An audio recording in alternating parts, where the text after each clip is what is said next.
to another Deep Space Nine podcast. I am one of your hosts, Perry. And I'm your host, David. Tonight we're talking about Season 3, Episode 12, Past Tense, Part 2.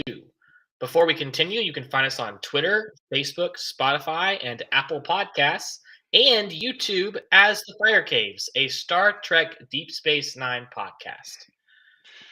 That's absolutely right. And you should find us and follow us, as I say every single week. We do more things there, getting more into all of this each week. So, you don't want to miss out on anything and got some cool options for you coming up for both Thanksgiving and Christmas down the road. So, tune in. But besides speaking about all that stuff, and we're going to get to more of that a little bit later, of course, we do want to, of course, talk about this episode, of course, the part two of past tense. But before we do all that, I did want to take a moment and express my condolences, our condolences, and just mark the passing of the great Kevin Conroy, the voice of Batman, the Yeah. voice, in my opinion, of Batman. Yeah. Um, yeah, he There have passed been away. many actors who have done the voice acting of Batman. Like, he's not the only voice actor to do Batman, but he was the definitive version. Yes. At least of my formative years, I mean, Batman the Animated Series, that was the Batman that I first watched ever as a kid, and he was the voice of Batman for that, and then he just kind of, or he was the voice of Batman through many iterations for many years, and yeah, again, he just died November 10th. He was 66 years old, and I believe they said he had cancer, Yeah, apparently it was like a pretty and quick, like yeah, it kind of just came upon him and took him out, yeah. which is real sad because he's been playing the character of Batman amongst other things that he's done, but like he's been playing the character of Batman in multiple forms, animated shows, video Yeah. games, the Arkham Knight, I'm sorry, the Arkham Asylum video game being the most. No, I'm sorry, there was another game. Uh, Something about pairing up. I forget what it's called, but it's like a Smash Brothers type game. But yeah, he was still playing Batman. Like the man was still going. Um, Yeah, yeah. he recently did his first live action Batman. It was Oh, the I didn't know first time that. that we got to see him, in the flesh, still voicing Batman. So that was spectacular because obviously you could see the man behind the voice, which I mean, it wasn't like it was a major reveal, like we hadn't seen him before and doing it and everything, but it was the first time that it was, I guess, officially him playing Bruce Wayne, Ah, Batman as well. So okay. yeah, but he's, between again the animated series, then the various, spots he'd pop up on in different movies and other TV shows. And then of course, who can forget, the Justice League when that show Uh, first aired and he was yeah. the voice of Batman again for us. So I mean, it's just sad. I mean, obviously it's sad when anybody dies, but it's like another way to mark, we're all getting older, things are changing, so forth and so on. But yeah, I mean, he was just that, he was Batman Yeah. for my entire life. He was the Batman that I knew. I got into Right. Batman because of the animated series, and then going back and watching other stuff and everything like that, it was because of, his portrayal of Batman. Right. um and yeah, now he's gone, so yeah, quite sad. Yeah. Yeah. I was real shocked to hear that he had passed this past week. Yeah. Absolutely, it was a shock. It just seemed to really come out of nowhere that he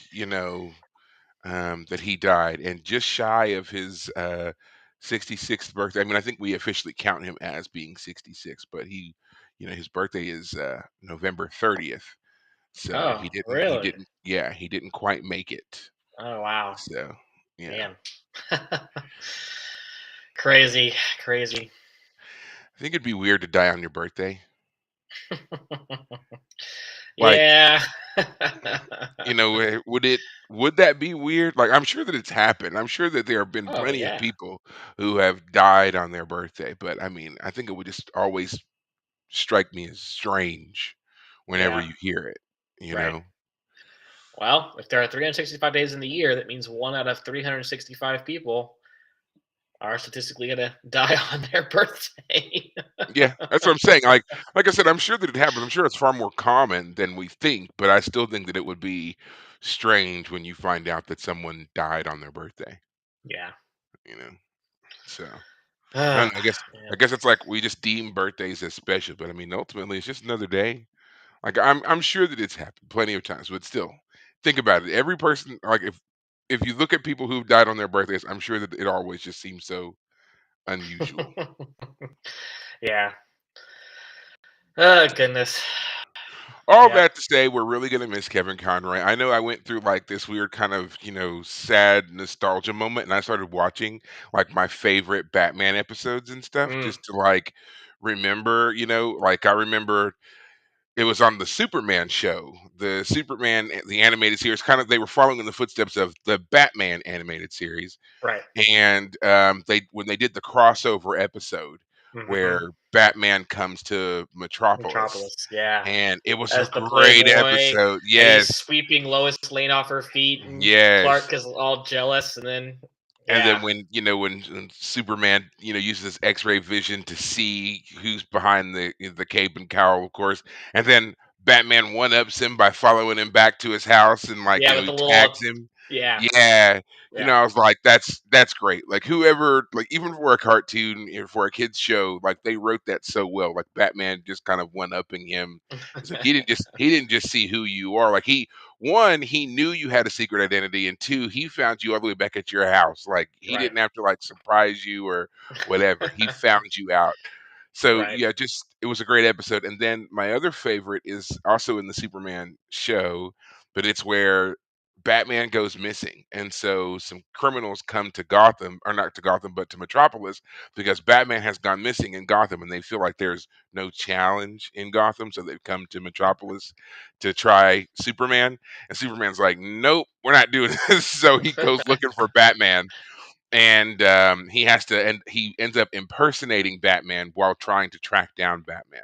Doesn't So he I thought fight that was Bane in that one? he fights Bane and the Riddler and the Mad Hatter, Right, and then ultimately it's revealed that it's Brainiac has injected Bruce Wayne with nanites and is controlling him, right. and so they He's have to to defeat. remake a form, right? Remake his Yeah, Brainiac form. Dude, this- Brainiac taking over Lex Luthor in the Justice League show is probably the creepiest that ever got. I was like, oh my gosh, it took to yeah, another level. yeah.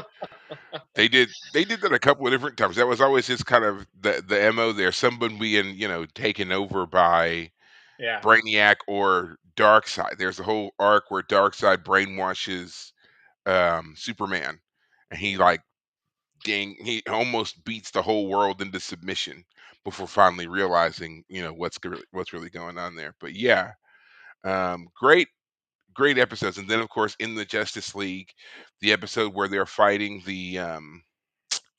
I think they were called the Royal Flush Gang, and they're the ones who all yeah, have, they're all, different members of a deck of cards. You've got the right, king, the queen, and then it's Ace who's got this ability to, alter reality, but right, she's dying, and so right. Batman, like he's the one who ends up getting her to like calm down and stays there until she dies. It was a very Yeah, sad episode. Just yeah, like man, like whenever they needed to do really like somber death stuff, right, Batman was the one.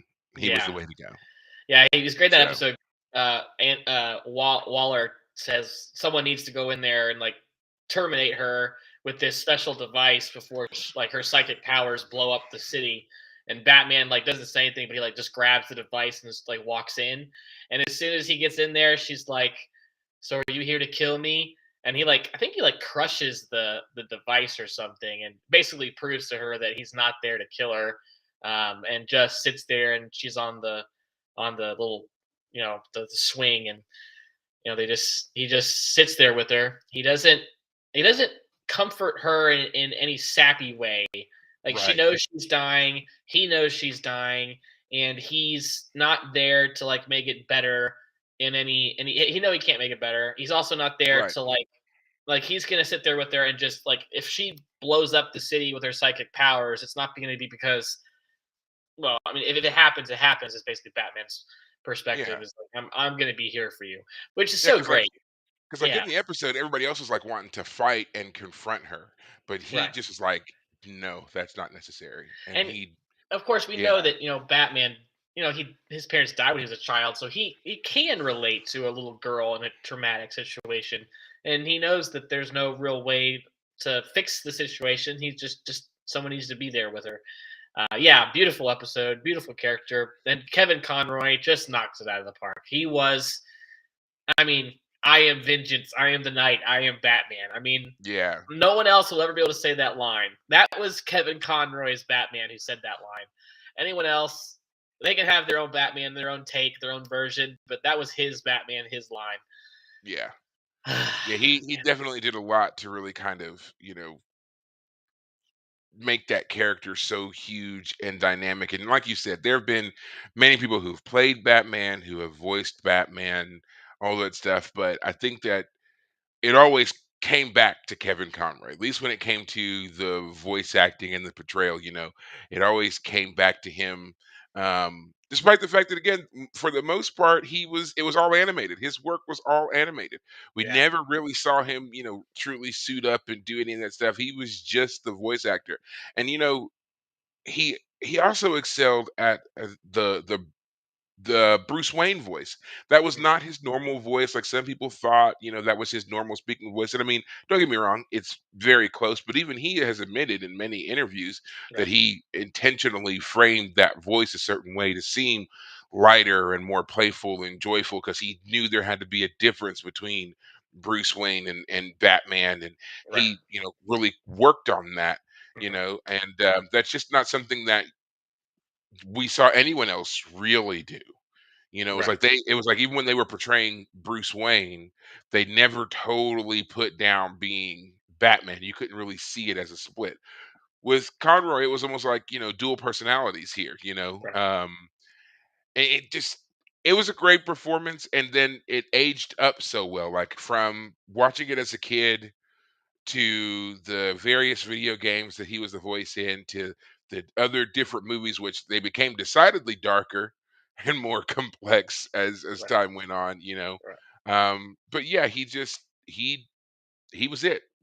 Yeah. He did such a great job, and I'm sad that he's gone. I'm definitely gonna miss him. I know that there's always gonna be other projects that have Batman and stuff in it, of course. But yeah, just the The fact that character is like timeless. Yeah. yeah, but like we'll never hear a new Conroy Batman movie, Like Adam game, West when he passed whatever. on, same kind Yeah, of thing. Yeah. you know, but we'll never hear it again. So just Yeah. sad. Just sad. Well, now that we kind of brought the house down with somberness, we can go ahead and switch gears and talk about the real reason that we're here, which is part two of Past Tense. Let's do it. So, this episode, just to give the quick summation, is obviously continuing where we left off last week. This is where they've already taken over the facility inside the sanctuary city. Cisco is basically trying to make sure that no one gets hurt or shot or dies in the standoff, while at the same time, he's dealing with the fact that, as Bashir reminds him, everybody thinks he's Gabriel Bell, and if history is to be fulfilled, Gabriel Bell must die. So he's Right. just like, um, what are we going to do when we get there? And Cisco's kind of just putting him off. They set out their demands to the governor, which the demands were Get rid of the sanctuary yes, get rid of the districts. sanctuary districts and reestablish the Employment Act or something like that to Right. get people jobs again. They attempt to access their version of the net in order to tell their stories, but that gets shut down. They meet with the negotiator and they're trying to establish what they want. And Cisco is kind of backing up the new face of their movement, the gentleman that they had helped out earlier in the episode when his son was sick. Right. Webb, I believe, is his name. Yes, Uh huh. yes. Dax, on the other hand, has been watching the news coverage with her friend Brenner and has discovered that not only are Bashir and Cisco in the Sanctuary District, but they're in the area where the riots are happening and things like Right. that. She makes her way into the Sanctuary District via the sewer, of all Right. things, Right. and is able to be reunited with her friends. They She make gets a plan to captured, escape. but Yeah. You know, Yes. I always assumed that was she allowed herself to be captured because we don't see it. But it makes sense. Like she breaks into the district where she really wouldn't know where to go. So she kind of just pulls the. I always assumed it because we don't see it filmed. I just assumed that she just popped up and kind of did a whole take me to your leader type scenario, and they brought her right there. You know, Okay. it Yep. wasn't like she was just full on really trying to sneak around. I think she just knew that there was no better way to get to her friends quickly than to be like, take me there. Fair Here's enough. the I map. mean, the only pushback I would have is that her comm badge got taken in the process. But you're right. I Well, mean, her comm it's not badge like was stolen by that crazy dude who's played by it's something Howard. He's Ron Howard's brother, and oh right. he's in a lot of things like this. He plays that kind of crazy looking character a lot in things. And yeah, he takes her combat, but the other ones bring her to Bashir and Cisco. She uses her, of course, her connections and her technical expertise to get them access to the net once again, and they're then able to relay their stories because of her connections. She's able to convince Brenner Brenner to to let get them the access. right. Yeah. Yeah. Yeah. Yeah. Right. And so, meanwhile, while all this is going on, Kira and O'Brien have narrowed down roundabout when they think the other trio were transported in time. They've got about 10 or 11 spots that they can beam down to through the time window and scan quickly for them. Right. O'Brien has rigged the tricorder to register for a certain type of energy signature, and if they find it, they can beam everybody up. So we watched them beam down a couple of times. Like I think the first time they beam down, it's like the Roaring Twenties, Right. and they're met by some drunk flappers or whatever. And then the next time Right. they beam down, they're met by some clearly stoned hippies who Yep. give them And they flowers and stuff. disappear back to the ship right as they're being watched by those hippies, and the hippies like, Yeah. oh, cool. Right, and that's the whole thing. It's like, well, who would? That's why it's okay. That's like the running sci-fi joke. Why is it okay to beam up in front of hippies? Because they're all stoned. Who would believe them? You know, Exactly. and that's kind of what what we see here. It's like we don't care. No attempt at secrecy or anything like that. We're just gonna Yeah. dematerialize right in front of you. Right. And what can you do? Right. I would also, what I would say, even whether they were, on drugs or not, that would still probably work. Because again, who would believe you? Like if someone was to like right now, we could be standing outside and someone could beam down and then beam back up, and we would question it. Did you see that? Did you really Right. just? And if Right. either one of us is like, nah, that didn't really happen. I mean, you could Yeah. legitimately make the other person question their sanity. So yeah. Yep. So Cisco then, he tells Bashir and Dax, "Get your combats back. I want you guys to go and do the beam out." Bashir argues, of course, Dax has to go because if something happens, anybody would be able to quickly uncover that she's an alien. But he's like, "You're going to need help. I will stay with you, so we'll get Dax back." Right. He and Bashir, or no, Dax and Bashir go off to find her combat, and that's when we run into Ron Howard's crazy brother. Right. Um, Interesting fact about Ron Howard's portrayed crazy brother. He was actually in an episode of Star Trek: The Original Series as a baby. Oh, really? Um, yeah, as a like toddler, I guess.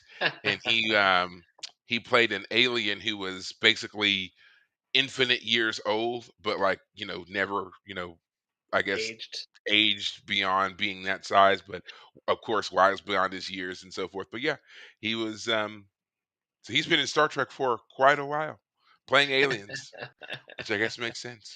Right. That's what they say to him. We're aliens. Yep. And he's like, oh Yeah, we're yeah, aliens. Yeah, okay. Well, yeah. Here's your badge back. You must be one of the good ones. Yeah. So we finally get to the point where there's a confrontation and they are trying to get their demands back out. Cisco ends up getting shot when the governor sends in the SWAT team to kind of quell the rebellion, which we kind of knew was going to happen anyway. Like the whole negotiating thing and getting hostages out. I was watching that and I kept thinking about like every 90s movie I'd ever seen that involved like hostage situations. And that's like always the way that it goes. There's this pretense of peaceful resolution. Meanwhile, the SWAT team is gearing up in the background to Right. go in and totally stormtrooper the situation. And that's Yeah. what happens here. Cisco gets shot while trying to protect the hostages. There's the big, conflation of the thing, and in all of that, the other two guards who'd been in there the whole time basically agree that we will say that Cisco died or that Gabriel Right. died. And Right. that's how they're able to escape out of there. And he's now fulfilled the prophecy of, or fulfilled the timeline of Gabriel Bell dying.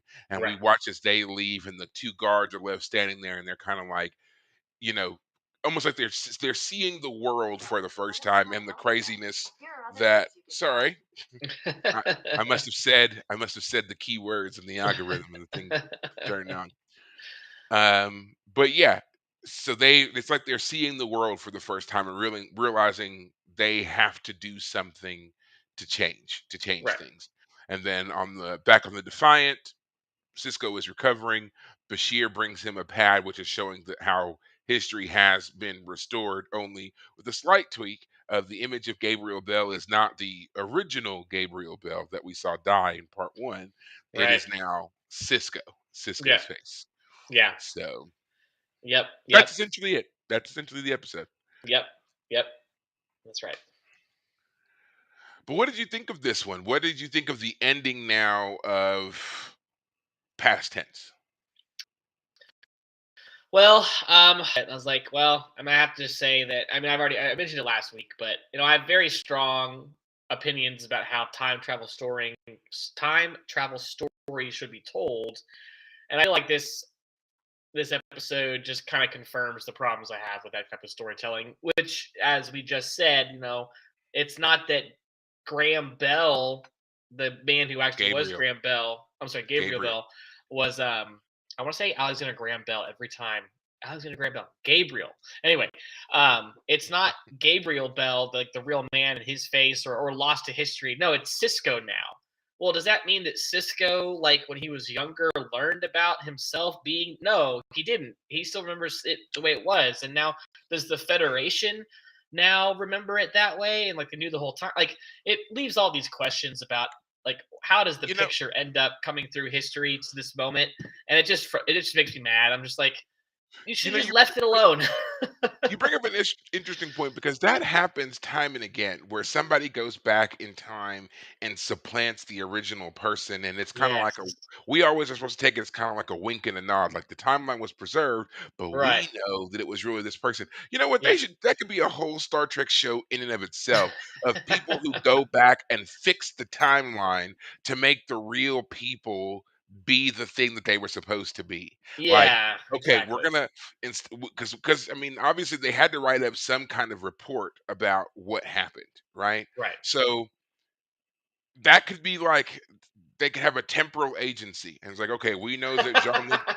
Seriously, we know that based, just I could just see them, a bunch of stressed out, overworked temporal agents on this ship that never leaves space dock, because why do they need to? They travel through time and space, right?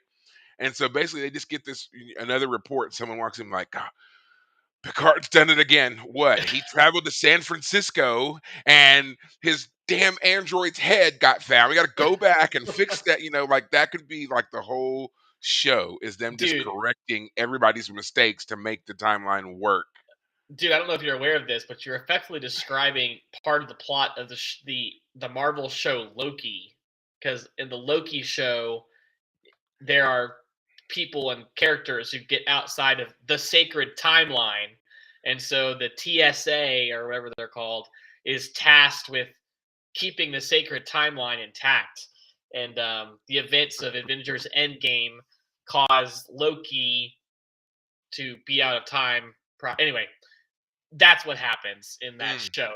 That's actually the plot. I have there is well, a I have there's not watched that show, so I did not rip them off. What I was actually thinking of is in Star Trek, there is a temporal agency, right. and we see them in Voyager, as a matter of fact, and they go to Voyager in particular because they were on Janeway for her various violations of the temporal prime directive.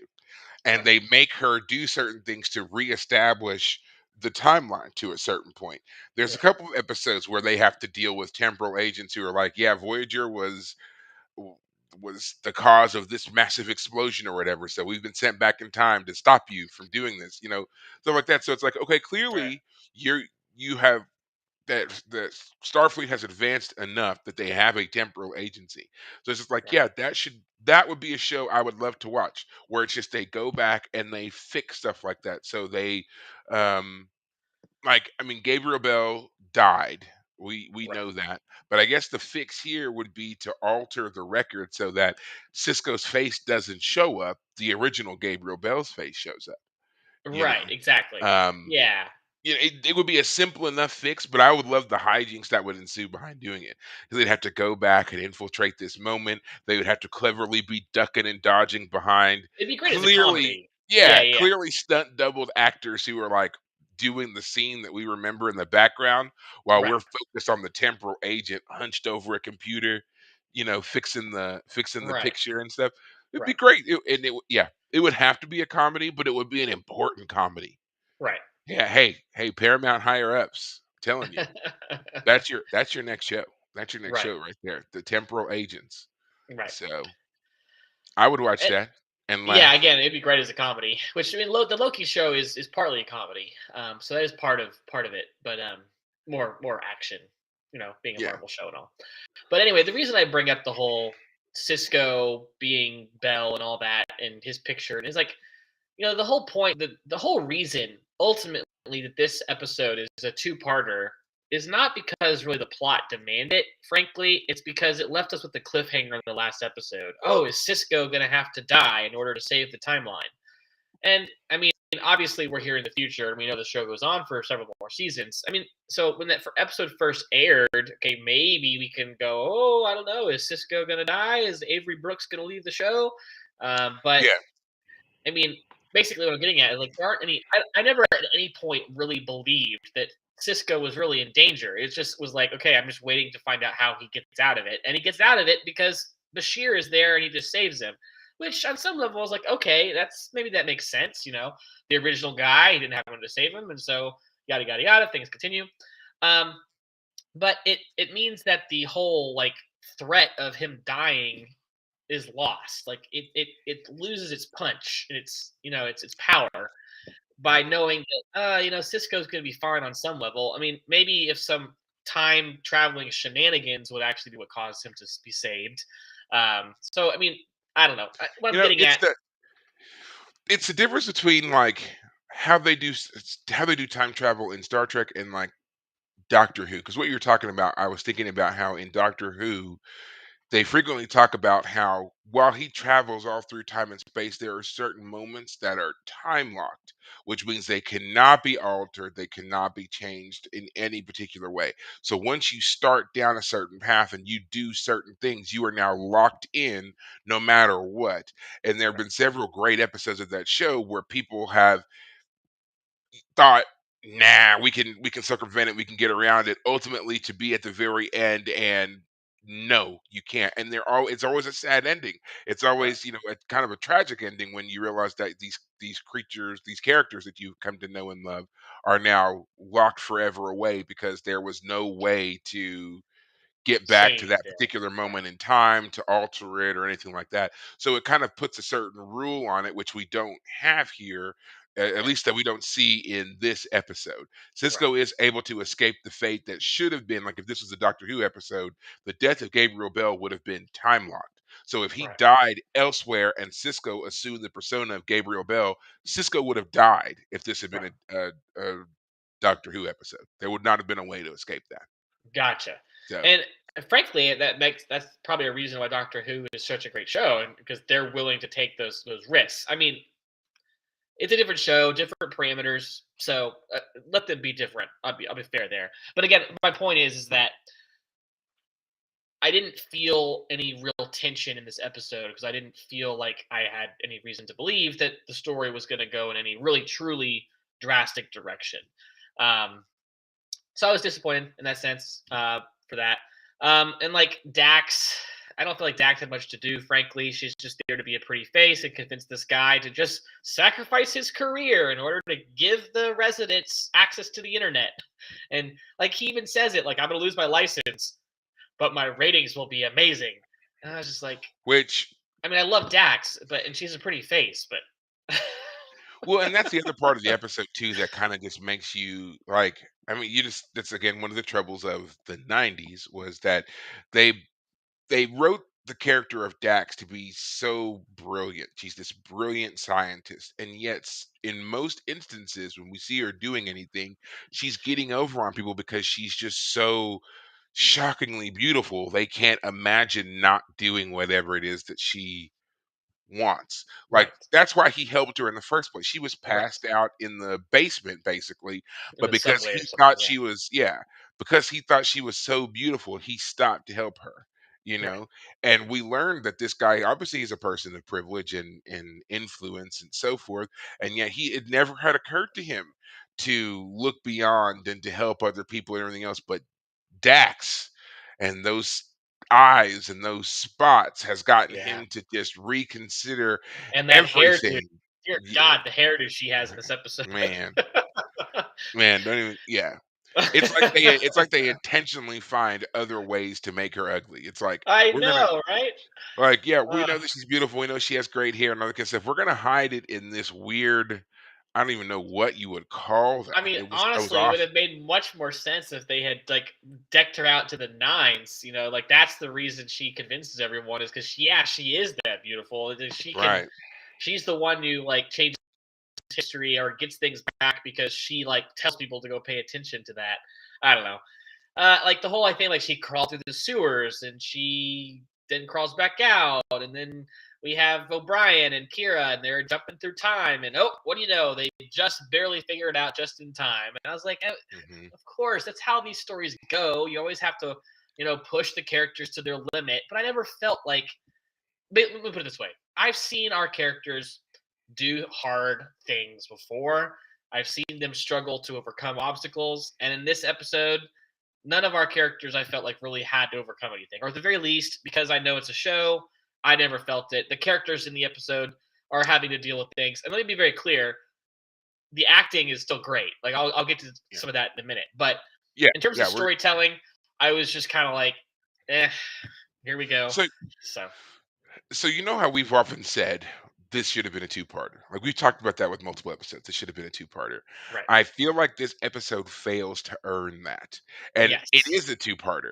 It's right, like they drew out parts of the story that were otherwise inconsequential and right, didn't make us care about the right things would be right, my critique of this episode. I right. understand they were trying to do a I significant amount of I world know building here. exactly. I know exactly what I'm going to say to that. But keep going. Okay. I have a response to that Well, very yeah, thought. Yeah. well, my first critique is going to be the world building here because it was unique. I feel like it was a uniquely hard problem for them to have because they were trying to fill the gap of a particular part of the timeline from contemporary world to how we get to the Federation. And so they're trying to cover this gap that's always existed in Trek, but they also could not give us too many specifics. And so I feel like they were trying to figure out a way to give us a great amount of setting Right. without also nailing certain things down. And Right. it's obvious. And I think that it stands out so much in the episode when you're watching it because you're just like, there's just so many pieces missing. Right. And yeah, that to me is like probably the biggest failing of this as a two-parter episode because it's like you literally had two attempts. We had to watch part one and now we're in Right. part two, and nowhere did you really adequately address this to make Right. it a cohesive story. Right. Again, there are two things I'd say that. And I said the first one already. I'll repeat it.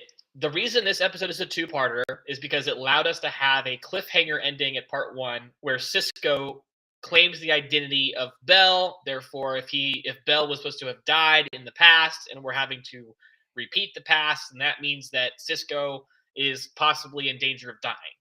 So that's the reason the episode is given a two-part, not because the story necessarily required it. Like I think other episodes, they didn't have time to get to all the details of what might be the ramifications of their storyline. That would have made it good for a two-parter. This one, it was because Cisco it gets a cliffhanger ending in part one. Now, here's the other thing. Here's the reason I think that it partly failed. I think you were kind of getting at it. Because we know that things are supposed to happen a certain way. And again, this is getting back to my thinking of how time travel stories should be told.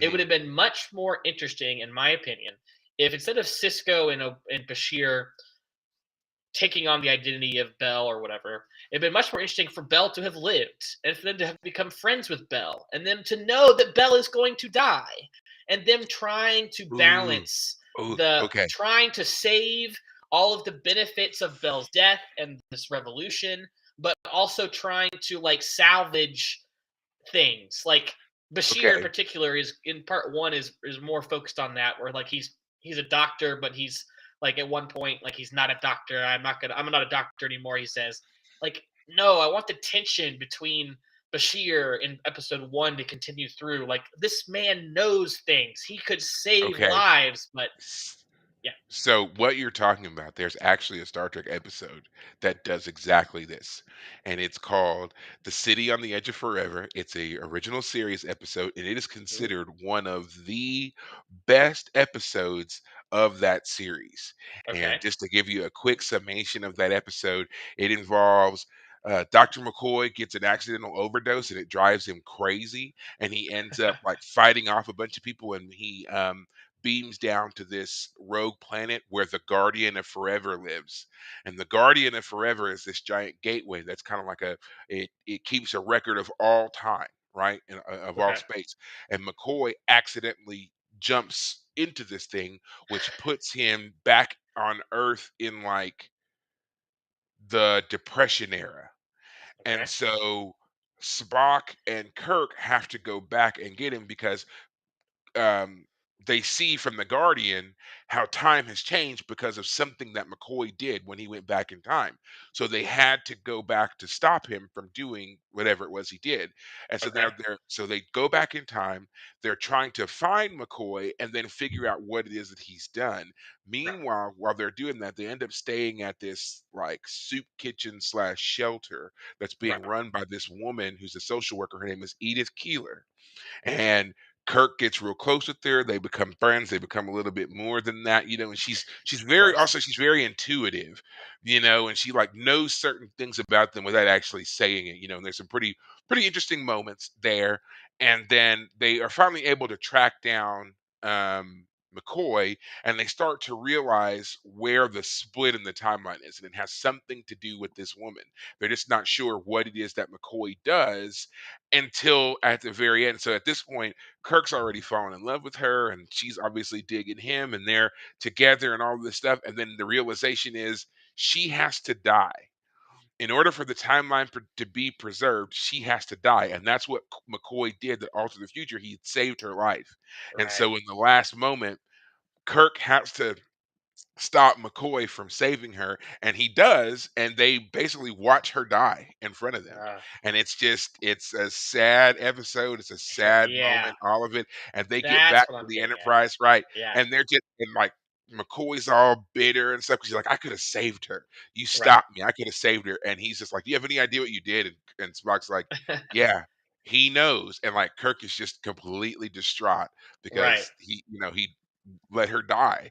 And Yes. it's a great episode, but yeah, it does That's exactly what you're yeah. talking about. That's Yeah. it. Yeah, and I feel like and you just that's a brief summation and I automatically Yeah. can tell that there's more passion in that episode Oh, yeah. It's great. It's a great episode. Like, they even have funny moments, like, there's a whole thing where Spock is trying to build a radio to contact the Enterprise, and he can't Right. do it because the technology's too primitive. So, in the most logical Vulcan way possible, he's bitching about the quality of the materials he has to work with and how he can't do it. Right. It's great. So, yeah, there's just stuff like that and then there's a scene where they have to describe why Spock has the pointed ears. And so again, a lot of funny things, but an Right. overall very serious, very tender episode. And it does Right. exactly what you're saying. Like the Mm, main person is alive and they protect the timeline by letting them die. And that would have been a great way to do this episode as well. And it would have made right. for a great callback to that original series episode for them to do that, kind of follow the same Right. beats and stuff, and make this Yeah. episode. Would have been great, but they didn't do it. Yeah. Didn't do it. Yep. Yeah. Well, I did say that there was something about this I did like in terms of Yeah, acting, and again, who else but Avery Brooks? He steals one particular scene where he just nails it. I So bet I one of know the the scene. guards, Yep. yeah, Go ahead. one of the The guard. guards gets he's the older guy, and he's all curmudgeonly and like you guys are a bunch of losers and failures. And at one point, he tries to get up and leave, and the crazy guy that has a gun and who started the whole little, revolution, threatens to kill him. And so Cisco pulls a gun on that guy and says, "If you kill him, I'll kill you." Little Mexican standoff, basically. And so Cisco saves the guy's life, and he grabs him and takes him into a back room and starts getting in his face and yelling at him like, "I'm trying to save your life." And the guy's just like stone faced, like, "This ain't. What are Yeah. you doing? You guys are terrible. You're never gonna get out of here." And it's great because I, as a person, there are so many times in life when I just want to yell at something. Like if I were in that situation, like I'm watching a movie, if I was in that situation, I'd just tell someone what for. And Avery Brooks tells the guy what for, Yeah. and it was so cathartic because he's really going at it. And Avery Brooks is like breathing heavily at the end of the scene. Like the man was actually yelling. It actually Yeah. was breathing heavily, and he was emotionally invested in the character's portrayal. I can't think of anyone else, even on TNG, who ever had a scene quite like that. Maybe No. Kirk. I'm sorry. Yeah, yeah. Picard. I From mean. the original Uh, series. Picard uh, Picard was great at giving very controlled, eloquent speeches. The kind of right. passion that you're talking about here was just not really evident. Even when at in the few moments that we actually got to see Picard be angry, it was the most righteous of Controlled. angers, right? And it was always, yeah, it was still controlled. He never really just Exactly. like Avery Brooks, it's his whole body is into it. Like you could almost be like Right. I mean, obviously the lighting and the editing, they do it enough of it, but you know that he was sweating when he was doing that. Like I was Right. watching that scene and being like, you just know that he's got like beads of sweat here while he's yelling at this man and telling him, you don't get it, you don't see what this is about. And Vinny is Well, supposed to be that kind of embodiment of the indifference, the cynicism that has really made the sanctuary districts fail so yes, spectacularly. and it's so And great. Avery Brooks is confronting that here. Yeah. Exactly, and I want to really emphasize, like, that's what's so great about the scene, though, is because Avery Brooks plays the moment with such passion and emotion and anger and such, like, he's losing it at the Mhm. guy, and the guy is stone faced the whole time. And part of the reason I like that Avery Brooks went there is because if any other actor had had that line, had that role, they would have given a passionate speech, but it wouldn't Mhm. have been so just ah. Avery Brooks is like practically spitting. He's like just Yeah. everything is Yeah, he coming out is. of him. Um, like I'm Eh, trying to save your life. Don't you understand? You just don't understand anything. Like he's going for it. Like even Riker, what's his face? Who plays Jonathan Riker? Frakes. Jonathan Jonathan Frakes. Frakes. He has some harsh moments, but it's more like that.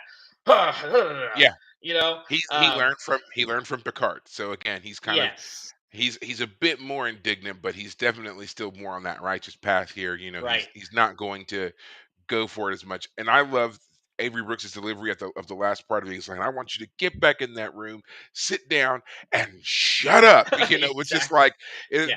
there's no kind of like de-escalating because like in that situation, if it was Picard, he would have. Even at the height of his anger, he would have again controlled himself, brought it down a bit, and then he would have offered some kind of olive branch. I know you're Right. frustrated. I know you're scared. I'm trying to Right. make this. That would have been how he ended his. Right. Cisco's like, nope, I'm not giving you anything. Get in Right. there, sit down, shut up. I Like am I am that's it. hanging on by the skin of my teeth, and I'm not gonna put up with your bullshit. Right. Sorry. But yeah, yeah. I love that scene because it really makes the character different than Picard or anyone else. He is his own man, and that's what makes the character unique. He lets his emotions show much more readily than other characters we've seen. Yes, he does. So he's very passionate and he doesn't make any excuses for it. He's Right. perfectly fine with displaying it, and it works to his advantage pretty much every time. Like even in this situation, he seems to impart to Vin here that, you're not you're not seeing the whole picture, and you're also not seeing the whole picture because you choose not to. Right. He confronts, he was like, you don't have any kind of, because Vinny was saying, what do you want me to do here, what do you want me to see, like have compassion for them or whatever. And Cisco's like, yeah, it would be a start if you did, like Right. that was his challenge to him, because he's That's clearly right. saying, yeah, you don't Yes. you don't see them as people, you're just doing a job, you're just an Right. employee here, but you could have power, you could have say, you could influence this for the better, but you choose not to. And Right. that's kind of if it's the one moment where I feel like we now see the whole point of everything else that had come before it. That's the Right. criticism they were making of the whole system, is that, you've got all of these people who are working here in this facility, and they're the security guards and all the rest of them, who could be voices to make the situation better for the people in the sanctuary district. But they've become so indifferent, intolerant. They would rather make up, euphemisms and nicknames for the Right. people who are clearly struggling and suffering in here, rather than trying to help them out. And I think that, that's something that we also do in our own society when we label people a certain way. Like rather than trying to see their side of Right. what's going on or anything like that, we would rather brush them off and call them something Right. and sum up their entire movement, perspective, whatever, as, oh, that's just the problem of, XYZ group, fill it in however you need to. Right. And what they're saying here is, that's wrong. Like these Right. people, they are valid, they have a right to be angry, to be frustrated, to want better for themselves, to have a better life, and you Right. shouldn't dismiss them and you shouldn't squirrel them away in some area. Like that moment, which is only like maybe like what, 3 minutes in the whole episode, that Right. one moment is kind of like, yeah, and a great explanation for everything that had come before, solidified, summarized in a very powerful way. And I wish they had given us more moments like that instead of giving us this very slow walk up to that. Which is Right. why this episode shouldn't have been, to go back to our original point, shouldn't have been a two-parter. They could have done a lot Yeah. of this without that. We could have. Unfortunately, they could have. But going back to why that Avery scene, being so passionate scene, works, is it actually does tie in as best as they could do to the whole Bell gets shot moment, because he does jump in front of the SWAT team shooting, and the guard guy has gotten up, and the SWAT guys shoot, and they shoot at the guard, and Cisco takes the bullet. Again, it's for me, it was a little too quick for Bashir to be like, "Oh, I got this." Basically, like 5 seconds later, it's like, "Ah, no, he's gonna be fine." There wasn't any tension. There wasn't like a 5, 10, 15 minute long sequence where Cisco is dying because he actually lived out the life of Bell to the minute, to the T. Um, but he does. But what I'm getting at again is that he does save the guy's life, and the guy says, "Okay, you do care."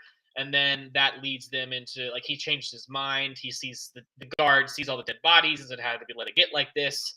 And Cisco says to it, and again, I don't like that they do this because it's like they're contradicting themselves. Where Cisco says, "Tell the truth about what happened here," at the same time as they're gonna plant their IDs on some of the bodies. So it's Mhm. like the whole, like, we have to save the timeline for the future and the Federation versus tell the truth of what happened. It Well, don't it's tell like, time travel stories unless you're willing to really go hard into the details. I'm yeah. just gonna say Well, it and again. it's like, and again, it's a part of that aspect of time travel, the way that it's done in Star Trek anyway, that they're always trying to say that, people are so much better than how they're initially introduced or portrayed, that there's a Right, potential to be so much better. And so they're depending on these people that they leave behind to lie for them. And right, we're just always left to assume, well, of course they lied, and of course they kept that secret forever, because we see that the timeline was restored and everything was perfect, and whatever.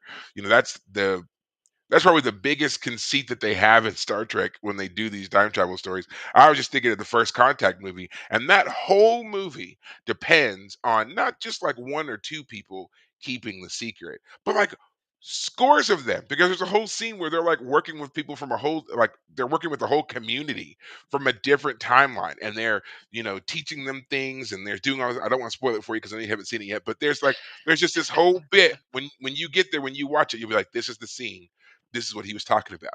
But that's exactly what it is, because they have to make sure that this certain thing happens by a certain time. So they need the community to pitch in and help out, and they do it. So I'm like, okay, even if you didn't tell everybody the whole truth, there were enough bits and pieces out there Right.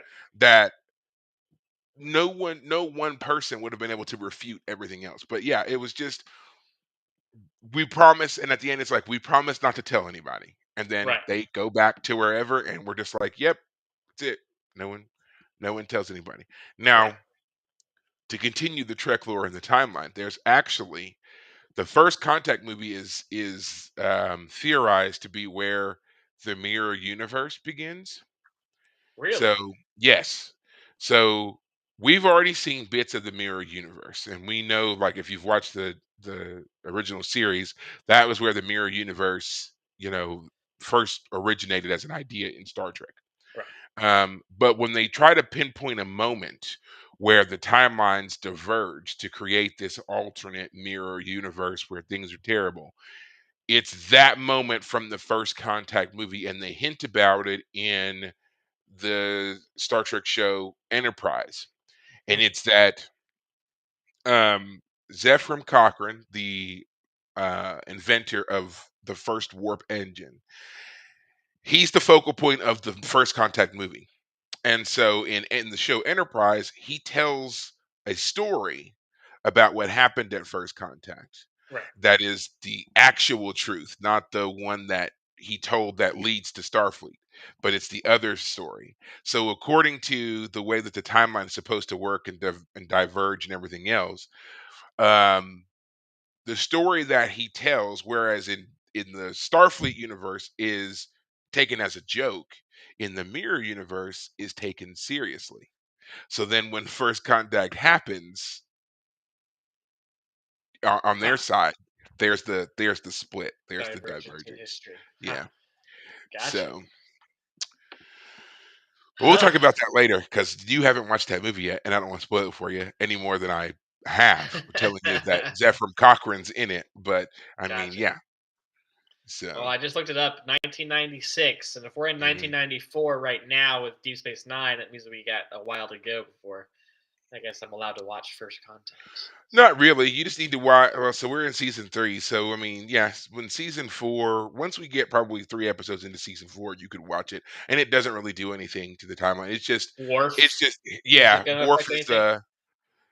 I mean, Worf. That's the issue. Is like, I want to get you to where Worf is a part of Deep Space Nine. Once that happens, then you can watch the other stuff. It won't. Okay, got it. All right. Okay, all right. We're getting there. We're getting there. Yeah, we are. We are definitely getting there. So,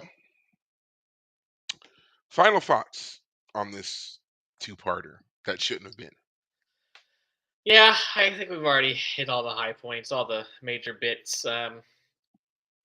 Again, a lot of Trek no babble in this one with O'Brien, and it makes you just wonder, like, has anyone, villain or otherwise, ever considered finding these particles and making a attempt to change the past? I mean, pull a Terminator on anybody? I mean, you know, when you introduce the ability to travel to the past, as soon as you do that, you open up a whole can of worms. And so, all right, okay, we're just gonna pretend like no one ever really contemplates solving this as a permanent solution to, or no one. There's no protector of the sacred timeline. I mean, I guess if you're saying that there actually is in Star Trek a protector of the sacred timeline, in that episode from the original series, I guess I'm wrong there. But anyway, yeah, I've hit all the major points I had to say about the episode. A lot of episodes deserve two-parters. I think this one could have been condensed down to the one with Yeah. my recommendations for how to, instead of focusing on our main cast as the actors that move things. It would have been interesting to see them be observers and desperately trying to not do too much to like Right. change things, as you said, like that original episode kind of did with the Edith Keeler.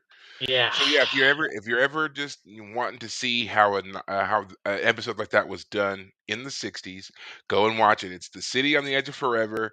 Again, the original series episode. It was the 28th episode in the series, and I think that's the first season.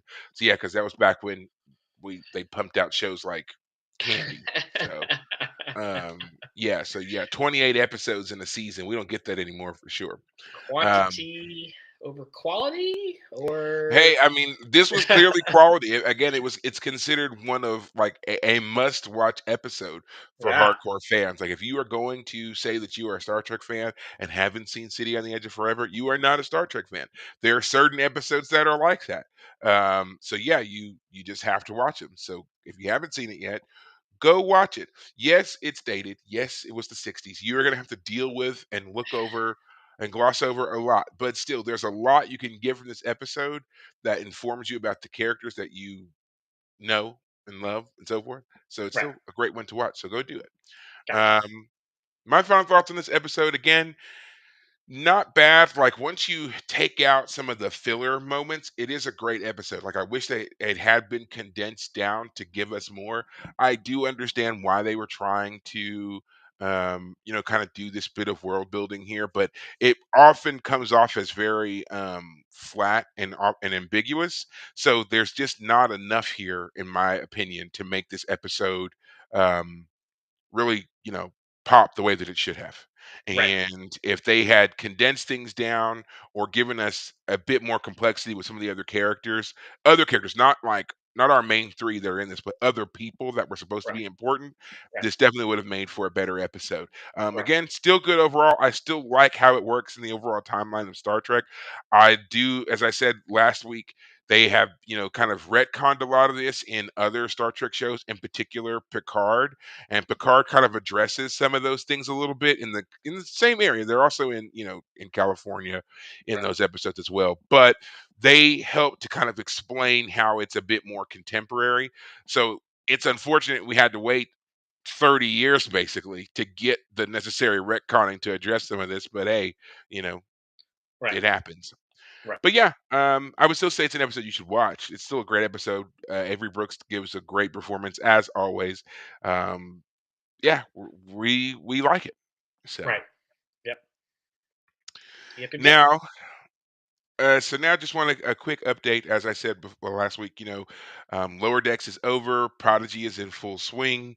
It is a bit more of a kid show, but if you're just needing your Trek fix and the watching reruns isn't working for you, you should definitely go check out Prodigy. Um, the story, it's coming along. I will say that. I don't want to give any spoilers on it, but the story is coming along.